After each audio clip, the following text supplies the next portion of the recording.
सुजानगढ़ सूचना में आपका स्वागत है। सुजानगढ़ के दुलियावास में प्रैक्टिस करने वाले चिकित्सक डॉक्टर राजेंद्र शर्मा के क्लिनिक पर उस वक्त हंगामा खड़ा हो गया जब 14 वर्षीय बालिका की इलाज के दौरान मौत हो गई। मृतका 14 वर्षीय आरती उर्फ सोनू पुत्री राजेश सांकला को दोपहर करीब 2 बजे सिरदर्द की शिकायत के चलते डॉक्टर राजेंद्र शर्मा के यहाँ उपचार के लिए लाया गया था। डॉक्टर राजेंद्र शर्मा ने बच्चे का उपचार शुरू किया और ग्लूकोज आदि लगाई गई। मृतका के दादा सत्यनारायण सांकला ने बताया कि करीब 3:45 बजे बच्चे की तेज सांस आने लगे, तब चिकित्सकीय स्टाफ व चिकित्सक को कहने पर उन्होंने नॉर्मल बताया। सत्यनारायण सांकला ने बताया कि जब चिकित्सक ने आरती को सरकारी अस्पताल ले जाने के लिए कहा तब तक आरती की मौत हो चुकी थी। सांकला का आरोप है कि गलत इलाज करने के चलते मेरी पोती का देहांत हो गया है।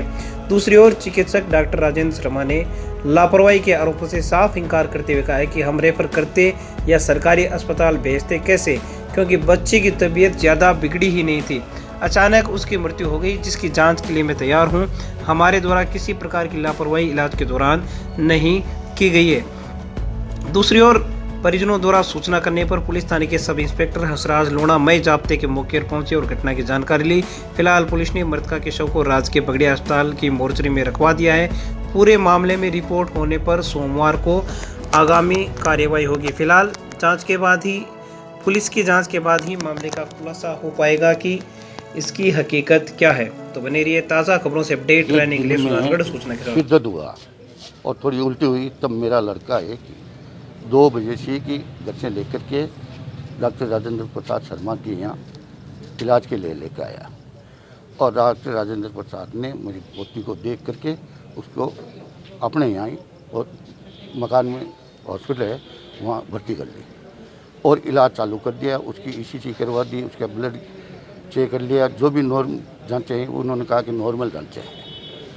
तथा मेरी पोती के इन्होंने 2 बोतल है कि 1 घंटे के अंदर 2 बोतल है कि इंजेक्शन अंदर मिला करके 2 घंटे चढ़ा दी कहीं और फिर 3:45 बजे से उसको एक सांस उताड़ो आने लगे। जब हमारे बच्चों क्यों एक जगह कंपाउंडर ने कहो, जब कंपाउंडर क्यों नॉर्मल ही है।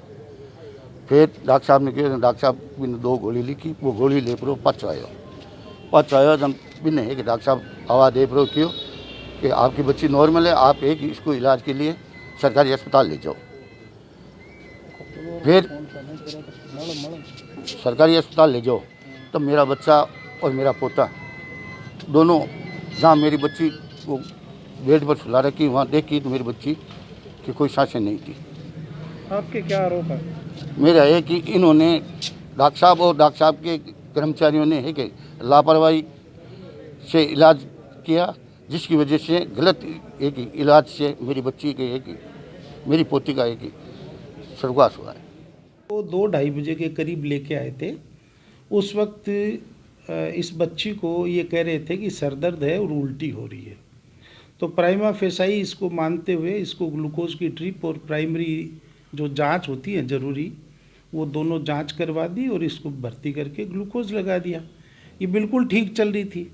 अचानक इसको सांस में तेज़ी आई और मैं जब तक जाके देखा तब तक सांस में तेज़ी आ रही थी। मुझे समझ में नहीं आया कि ये क्या हुआ है। अचानक 5 मिनट बाद इसकी डेथ हो गई। तो मैं स्वयं भी अचंभित हूँ कि ये डेथ का कारण क्या है। इलाज आते ही इलाज शुरू कर दिया। अब समय तो मिले ना चिकित्सा करने का, समय नहीं मिला चिकित्सा करने का, तो अब मृत्यु में लापरवाही। और ये तो स्वाभाविक मानव प्रतिक्रिया है। ये तो किसी भी परिवार का कोई सदस्य जाएगा तो मृत्यु को सहज स्वीकार नहीं कर सकते हैं। कोई न कोई तो ब्लेम किसी पे तो लगेगा ही, कभी चिकित्सक पे लगेगा, कभी नर्सिंग स्टाफ पे लगेगा, लेकिन हमारे स्तर पे कोई लापरवाही नहीं हुई। एक चीज़ ज़रूर मैं कहना चाहूँगा, अभी मैं इसके लड़की के पिता से थोड़ा सा धैर्य से पूछ रहा था तो थोड़ी देर में उसने हिंट दिया कि इसको पुराने टाइम से सर दर्द होता था। तो उससे ऐसी संभावना लगती है कि इसको कहीं न कहीं दिमाग में कोई ट्यूमर था या दिमाग में कोई एन्यूरिज्म कहते हैं हम। तो ऐसी परिस्थिति में क्या होता है, वो अचानक फट जाता है एन्यूरिज्म और अचानक डेथ हो जाती है। ये संभावना बन रही है। हालांकि उसने पूरी बात नहीं बताई, लेकिन जो संभावना वो बता रहा था उस संभावना के हिसाब से मैं ये भी नहीं कह सकता एन्यूरिज्म भी हो सकता है इसकी मृत्यु का कारण।